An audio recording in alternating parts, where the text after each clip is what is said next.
दोस्तों आज सिखा रही हूँ मैं बोट नेक काटना।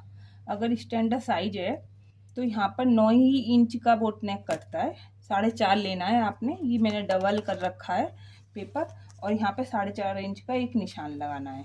निशान ड्रॉ करने के बाद यहाँ पर 3.5 या 4 या 4.5 बस इतना ही जा सकता है बोट नेक में, इससे ज़्यादा नहीं जा सकता है। तो यहाँ पर एक निशान ड्रॉ कर लेंगे।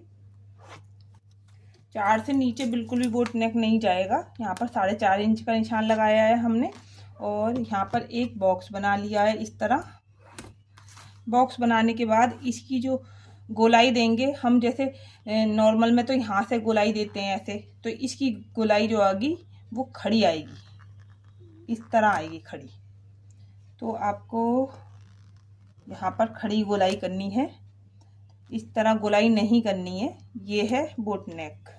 दोनों ही ये 4.5 तैयार करा है, आधा इंच हमारी सिलाई में चला जाता है तो 4 इंच बोट नेक तैयार हो जाता है। और ये ही, इससे ज़्यादा नहीं करनी है इसकी गहराई, केवल इतना ही करना है। यहाँ से हमने 4.5 लिया है चौड़ाई और यहाँ से हमने 4.5 यहाँ से लिया है। आधा इंच हमारी शोल्डर जॉइंट में चले जाएगा तो 4 इंच का हमारा बोट नेक हो जाएगा। अगर इससे कम करना है तो इससे कम हो जाएगा। यहाँ से हमने करनी है तो यहाँ से गोलाई हो जाएगी, लेकिन इससे ज़्यादा नहीं करेंगे। और इसकी भी खड़ी शेप देनी है, ऐसे करके खड़ी शेप देंगे बोट नेक में। तो यहाँ तक आपको समझ में आ ही गया होगा। शोल्डर रखनी हमें, जब भी हम बोट नेक बनाएंगे, जिस भी कुर्ती में बनाएंगे, तो जितने भी हमारा तीरा आ रहा है उसका हाफ रखेंगे, बिल्कुल भी माइनस नहीं करेंगे। जैसे 14 आ रहा है, 14 का 7 रखेंगे तीरा पूरा, ठीक है।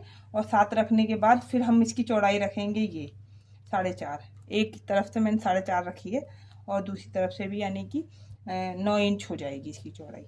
तो 9 इंच का बोट नेक बनाते हैं हमेशा।